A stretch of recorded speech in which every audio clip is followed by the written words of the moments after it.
J'aimerais raconter mon histoire.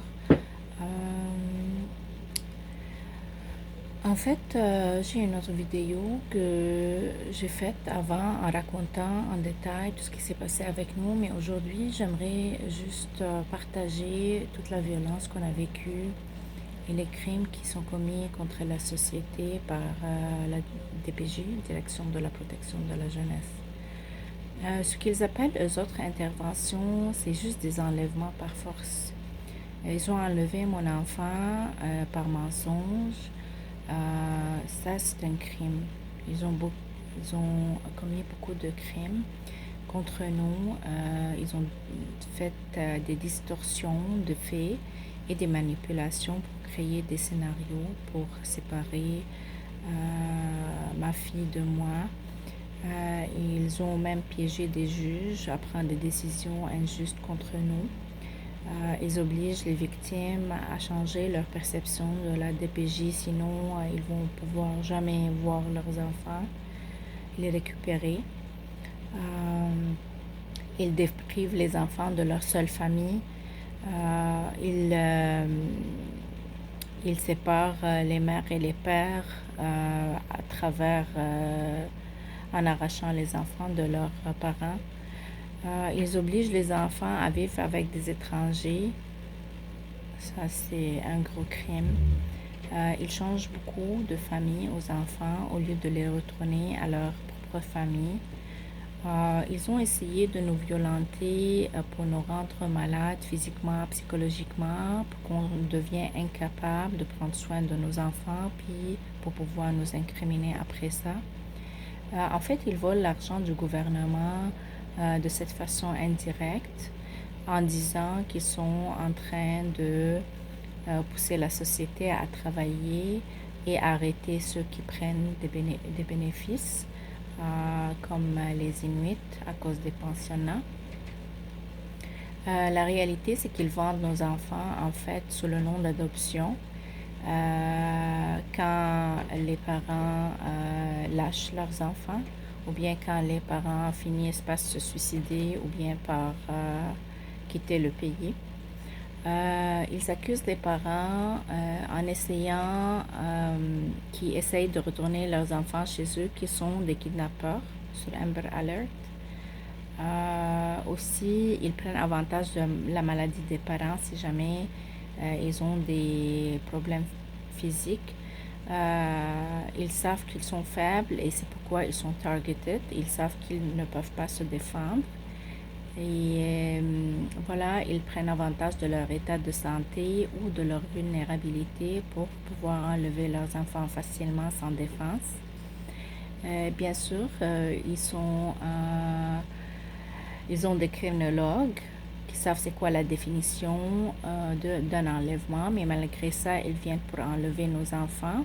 Donc, ils embauchent des criminologues qui appliquent des stratégies des criminels sur nous pour venir kidnapper nos enfants malgré nous. Et ils refusent de nous indemniser après toutes les pertes qu'ils ont engendrées dans nos vies, soit au niveau psychologique, soit au niveau financier, soit au niveau physique. Beaucoup de familles sont touchées par ces actes criminels. Ils nous privent même de parler notre langue maternelle, imaginez-vous. C'est interdit de parler notre langue. Même l'anglais, parfois on ne peut pas le parler parce que bien sûr il y a des assistants de la DPJ qui ne savent pas ou bien qui disent qu'ils comprennent l'anglais, mais en réalité ils ne savent pas.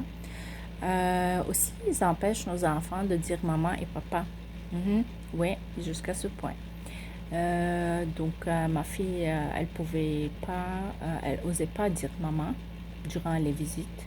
Et ils nous supervisaient tout le temps pour que j'explique pas à ma fille c'était quoi la raison de son enlèvement et que maman, elle est ni criminelle ni malade. Et puis le pire, c'est qu'ils mettent les enfants avec des anglophones, imaginez. Ou bien les enfants qui parlent l'anglais, ils les mettent avec des personnes qui parlent français. Ma fille, elle parlait seulement l'anglais. Elle était mise avec plusieurs familles qui parlaient le français juste pour la punir. Il déprive les enfants de parler de leur vécu traumatisant. Il déprive les parents de parler aussi de leur vécu à leurs enfants. Il déprive chacun de parler du trauma pour que personne ne réalise de quoi il s'agit, ces traumas, et de ce que la DPJ est en train de causer à la société. Ils empêchent les enfants d'exprimer leur volonté de retourner avec leurs parents. Ils les empêchent de dire qu'on veut rester avec nos parents, imaginez-vous. Ils chialent après eux quand ils disent maman, papa, on veut rester avec eux. Ils brisent toute relation d'attachement entre parents et enfants. Aussi, le pire, c'est qu'ils s'enfuient de répondre à nos questions quand on demande pourquoi ils ont fait ça et pour pouvoir clarifier c'était quoi la raison de l'enlèvement. C'est juste qu'on doit lire leur rapport plein de fiction et accepter leurs mensonges par rapport à nos santé ou bien nos vies.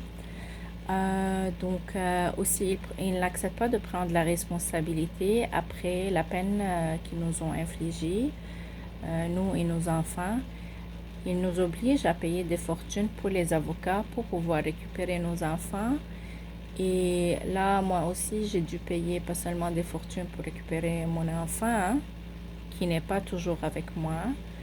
J'ai quitté le pays, ils m'ont dit retourne pour récupérer ton enfant. Ça fait 1 an que ma fille n'est pas encore avec moi, malgré que j'ai payé une fortune pour retourner ici au Canada. J'ai dû payer aussi $180 par heure pour des psychologues pour parler de mon trauma. Les autres, bien sûr, ils étaient très choqués, tout comme les médecins dont j'ai parlé avec eux. Ils veulent qu'on accepte leur acte criminel et ils nous obligent à accepter le crime en fait par force, sinon on récupère jamais nos enfants. Personnellement, je trouve que ça, c'est pas une solution d'obliger la société de travailler en volant leurs enfants parce que vous voulez pas voler leur passeport ou bien parce qu'ils n'ont pas d'aide extrême et vous pouvez pas les attraper par leur cou pour les garder dans le pays. Vous venez arracher leurs enfants pour qu'on reste ici. Venir décider de nos vies de cette façon et manage nos horaires, notre temps, qui coûte de l'argent. Par-dessus tout ça, toutes les pertes que vous causez à la société, je trouve que ça, c'est très agressif comme stratégie. Je crois qu'il faut ajouter des psychoéducatrices dans les écoles, embaucher des assistants sociaux au lieu d'avoir la DPJ, parce que vous, étant donné que vous causez plus de maladies dans la société, vous rendez la société malade et le système de santé n'est pas capable de soigner les malades et vous ajoutez sur les dettes gouvernementales d'autres dettes qui, bien sûr, qui sont considérées comme des fuites quand vous venez arracher les enfants pour voler l'argent du gouvernement et voler nos enfants en même temps et causer toutes ces fuites d'argent et mettre les enfants dans des familles d'accueil pour leur payer des salaires aussi pour chaque enfant comme presque $1 500 par-dessus les bonus que vous donnez aux assistants de la DPJ à chaque fois qu'ils retirent un enfant de la maison aux alentours de $700-800 peut-être. Ça, on appelle ça des voleurs. Vous êtes des vrais voleurs, la DPJ. Je crois que l'économie d'argent que le gouvernement va avoir en économisant vos salaires va pouvoir payer des bénéfices pour les personnes malades va pouvoir payer des chirurgies pour les personnes qui attendent depuis longtemps une opération, payer des thérapies aussi pour les victimes de maladies de cancer. Je crois que c'est le temps d'arrêter un système dangereux, élaboré pour remplir leur propre poche et vendre nos enfants. C'est le temps d'arrêter tout ça. J'aimerais que vous me rejoigniez le 8 septembre 2025 à la Cour de la protection de la jeunesse. Moi, je les appelle les voleurs des enfants, pour me supporter et arrêter tout ce mal causé à la société. On va dire non. Prier à Dieu, c'est pas une maladie mentale. Demander aux anges gardiens de nous protéger des démons comme eux, c'est pas une hallucination et du délire. C'est juste parce que vous existez, on prie à Dieu de nous protéger de vous.